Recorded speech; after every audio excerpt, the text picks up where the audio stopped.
साबिक वजीर आजम और चेयरमैन तहरीक इंसाफ को पंजाब पुलिस ने उनकी रिहायशगाह जमान पार्क से गिरफ्तार कर लिया। इस हवाले से रिपोर्ट करें न्यूज बॉक्स के नुमाइंदे सैयद जफर अब्बास। जी सैयद जफर अब्बास, अब आगाह कीजिएगा।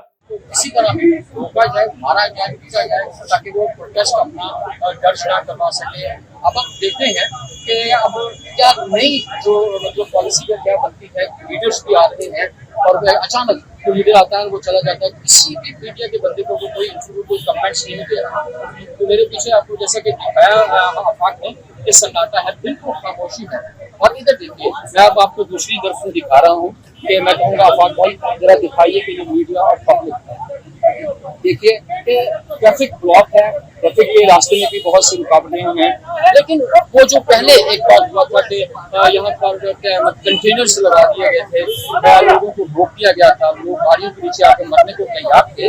अब अचानक से एक ऐसा फैसला अदालत के हमारे सामने आया कि जिसकी वजह से इमरान खान को अचानक पकड़कर सेंट्रल जेल में मुंतकिल कर दिया गया। तो आइंदा जो भी होगा, जैसा होगा, वो आप न्यूज बॉक्स एचडी पर लाइव देखेंगे। इजाजत दीजिए अपने presenter Syed Zafar Abbas, bureau chief Lahore को।